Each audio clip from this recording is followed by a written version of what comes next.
Hi, everybody. It's Karen Sullivan from lifehealthmore.net, and I'm excited to be with you here today because it is our third show of Q&A.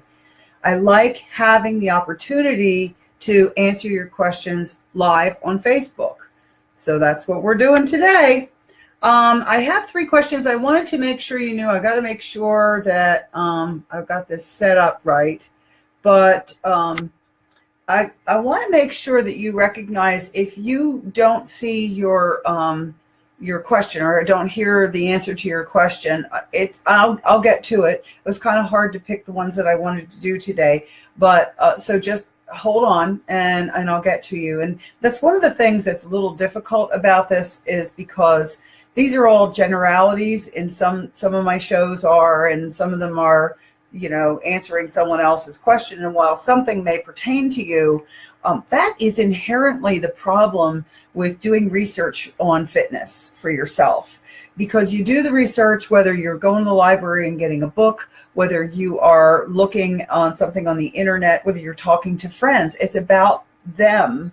And that's difficult because it's just general. It's that person, that body, which that's one of the benefits of doing one-on-one coaching, is because I can talk specifically to you, specifically to your whole condition, your lifestyle, your belief system.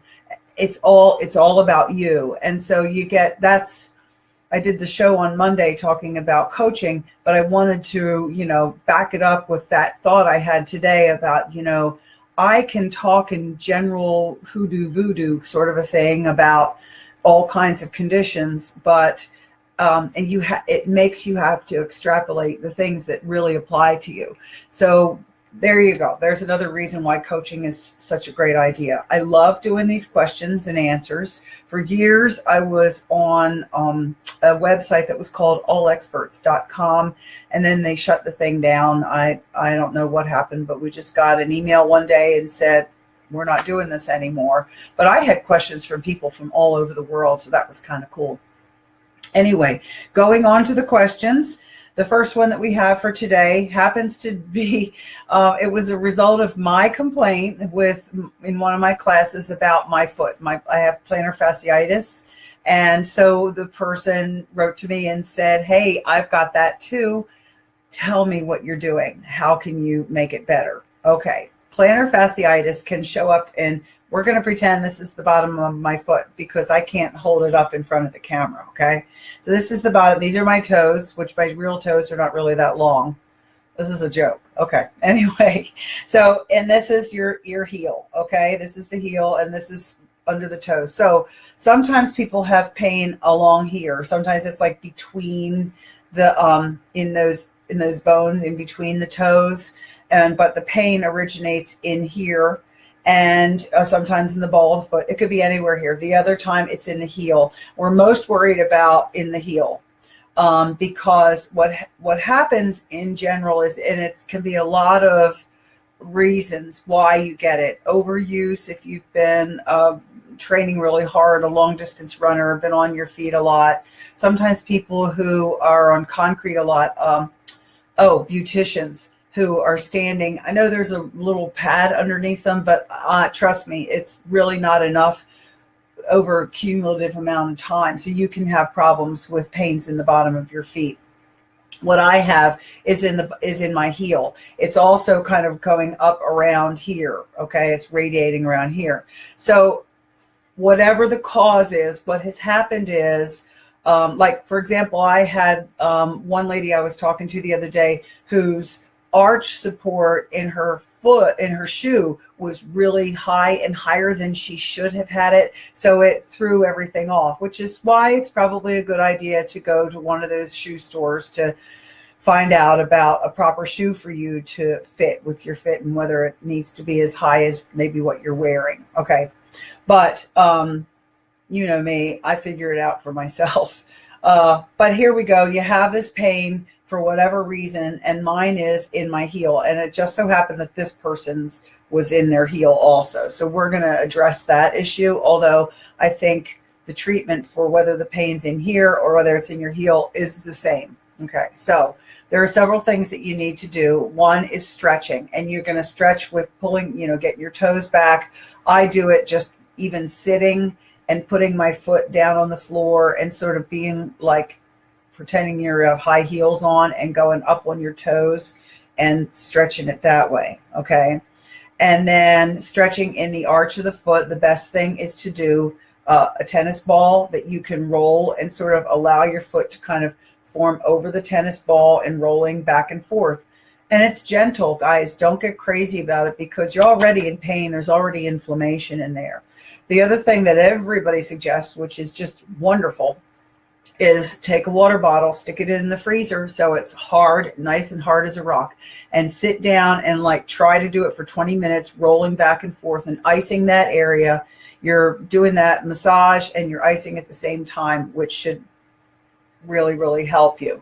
Now today I did, and I've been doing all of that. I also had someone gave me some essential oils, and she was not in my class this morning, so I couldn't ask her what they were. And I have gotten some relief from that, but not much. And I used some of the joint muscle and muscle pain cream that Shackley has, and I had run out of my tube. I couldn't squeeze any more out, so I used a sample. If anybody wants to try a sample for this, you just need to make a comment, and I'll bring it or get it to you. I can drop it in the mail if you don't live here in St. Charles or St. Peter's, or I can just give it to you. Okay. And it took the final edge off for me. However, you have to continue to do it. And I know I have to continue to do the stretching part, the icing part. And the newest stretch that I did today was on the stairs. Now, standing at the bottom of the stairs, never try to do anything at the top of the staircase. Okay. So you're at the bottom of the stairs, and I was putting my foot, of course, doing my stretching with my toes, doing my pressing and sort of doing like a pressure point reflexology kind of a move with pushing my arch into the step, the edge of the step. Okay. And I also did that on my heel and on the side of my heel. And then I made sure that I was stretching my calf because I do a lot of squats, a lot of lunges, and walking. And so all of that, gets that calf really tight, and that's what can be pulling. You know that you have to be really, really careful when you're stretching that Achilles tendon. You sort of drop your heel down.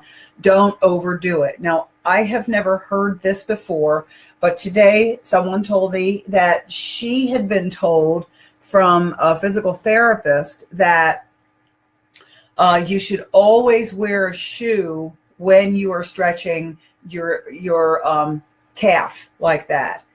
And I didn't have time between, as I left for my class, my friend who is a physical therapist was on her way in to teach a class, and had changed her classroom and things were all insane, and there was just not the time to ask her that question. But I have heard that before. Has anybody else ever heard that? If so, let me know. But you want to stretch the Achilles, and you don't want to get crazy about dropping that heel really far down because there's inflammation in there already. And the tendon that goes from your Achilles tendon goes down, and it wraps around your heel, and it attaches in the sole of your foot. So you don't want to have a lot of tension on that because you can pull that tendon or tear it, worse yet, or separate it, which is awful. My mother had that years ago, and it separated, and her Achilles like rolled up, and the whole just rolled up like behind her knee. Those old blinds, or you used to pull down and cover the windows, the shades, and when you let go, they went shh, and went, yeah, right. That's what happened to her. So don't get crazy about it, but making sure that you're doing that whole procedure several times a day. Now, if you're not finding that you get relief at all, then I'd say you need to go to the doctor.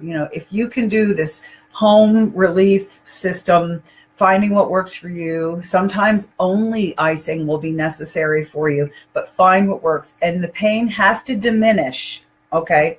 After a couple of days, it should be better. Otherwise, I think you need to go and have a doctor see you, okay? All right, so If you have any questions, again, private message me or send, a little comment to me now. Perfect. Okay. Question number 2. This is crazy. And you guys are going to know exactly what I'm talking about. The question was, I'm so confused. I don't know what to count anymore. And at first I thought, what is that exactly? So then she went on to mention, do I count how many vegetables and fruits I have a day? You know, the thing about the plate, and you have to have a colorful plate. Do I count how many vegetables and fruits and servings of those? Do I count my calories? Do I count the grams of protein? Do I count all my macros? Do I count carbs? I mean, you have a right to be confused because it is confusing. And for every one of those I mentioned, there are probably 3 or 4 more, So here's what I say. In my book, The Zen of Weight Loss, if you don't have a copy, let me know. And if you want to just go ahead and buy your own, you can get it at Amazon.com. If you put in The Zen of Weight Loss and Karen Sullivan, it'll come up. And the cover's green now. It's not blue like the one that we published. So this is the second printing. It's also available in ebook. Okay. So in the book, what I am teaching you and asking you to do for yourself is you decide what kind of diet that you want to do, what kinds of foods you can and cannot eat. And how do you do that? Can I hear it? Everybody can say it. I know. Journal. Writing it down, writing down the food that you have, and then tracking and figuring out. It's in the very beginning of the book, guys. So you figure out how the foods respond to your body, or how your body responds to the food. And does it settled? And does it digest? Does it give you great energy? Does it help you to feel wonderful? And I don't mean because it's comfort food and it's, sedating and pushing down the feelings. I mean, it is helping you to live and move and have your being. Life is about being the best you can be. And if food does not contribute to that, food is fuel. Absolutely. Food is fuel. And it should help you to feel well, move well, be able to do what you want to do in life and not be all lethargic. And, the expression, I'm a couch potato. Everybody needs to forget that expression even exists. Okay. Because we are made to be, we are actually spiritual beings in a bodysuit. And so we are supposed to be living that life that's inside us. So we want to get that temple to be better and healthier and stronger. So and this is just what I have found about myself from doing the journaling and tracking. And now listen, I have to say, I've had his head as hard as a rock, and it took me a while to finally go, okay, I get it. But I have found for myself, the carbohydrates I do not do. And I just can't do them. They make me sick. Sugar makes me sick. I get stomach aches. I get just horrible gut, terrible gut when I have had anything with sugar. Let's see, except bourbon. I don't notice a difference, but I don't drink a lot. So anyway, but if I go for it and I have a donut or a piece of cake or anything, I'm not well. About 2 years ago, we were living in Atlanta, and maybe 3 years ago, we're living in Atlanta. We came back to St. Peter's. We had renters in our home, and we came to do some seasonal work in the house. And my husband had decided he wanted to go to Cracker Barrel. Loved Cracker Barrel, wanted to go to Cracker Barrel. So I sat there and thought, I haven't done this. This is kind of a fun time. We're back home, and I think I'm going to have pancakes. That's my husband's favorite. So I did whatever I got, had 2 pancakes. Well, you know that they make them as big as a saucer, so you bring as a plate. So I ate them. I don't know that I ate all of them. I can't remember, but whatever I ate, I got sick. We ended up going from there to stop at Walmart and had to pick up some things. And I was walking through and nearly passed out. It was like somebody had pulled my plug.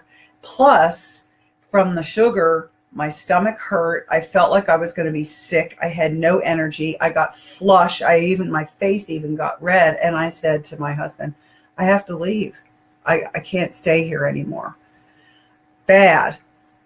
So that's the reaction. Now, yours might not be that strong, but I'll bet you if you decide that you can't eat something because your body doesn't do well with it, and you stay away from it for a long period of time, if you ever have it again, you'll have that strong a reaction because you will have gotten all that gunk out of your body. And that's the body reacts and goes, what? Okay, so not very technical, not very scientific, but that's a fact, Jack. That's what happens with it. So for you, I'd have to say you just have to start to eat. Now, the basics, the foundation of life is that you need to be having things that are healthy and whole and, produce, and have your produce and vegetables primarily. Fruits you have to really watch, because what's in fruit, why do we like it? It's sweet, and so it has sugar in it.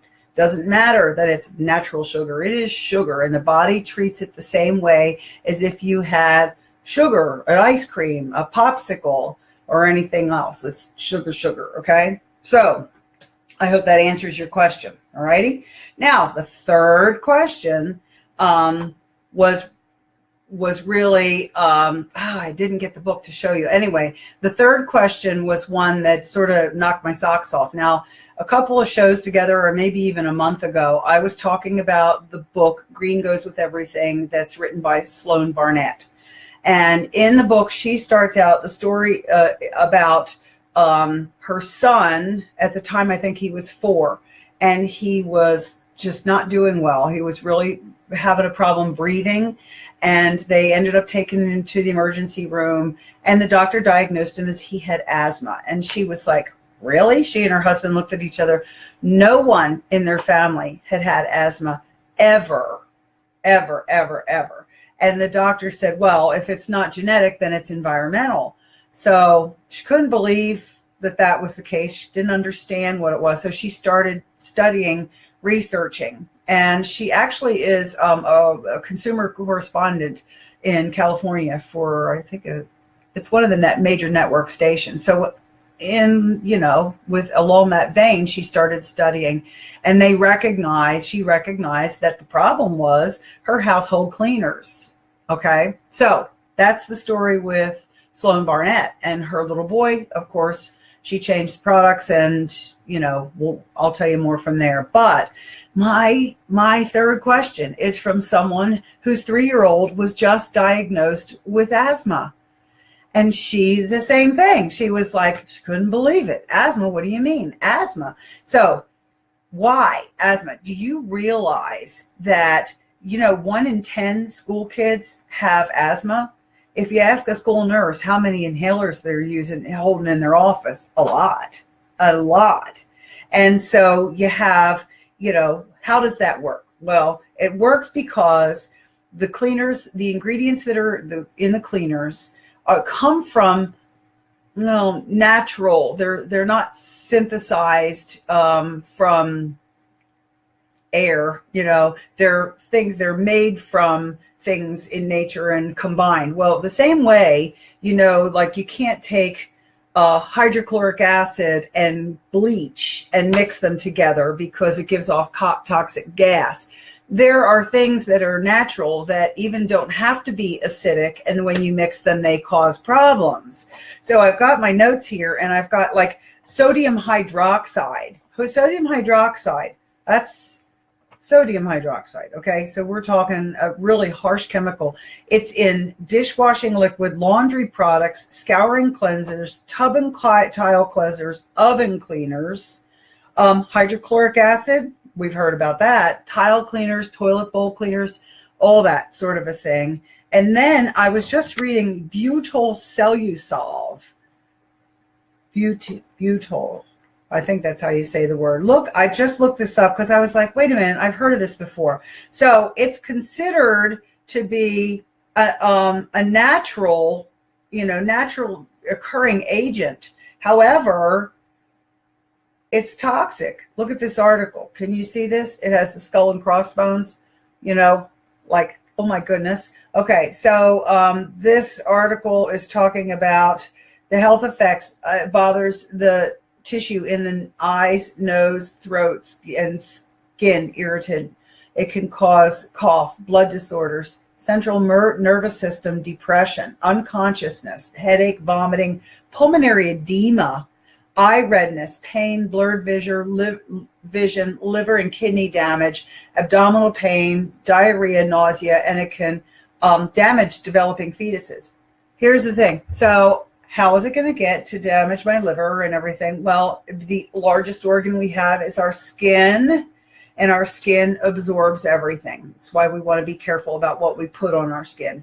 So I have the Shaklee products out here because Sloan Barnett ended up using the Shaklee products. Full disclosure here, Sloan Barnett and her husband Roger had just purchased Shaklee Corporation when this whole thing happened with their little boy.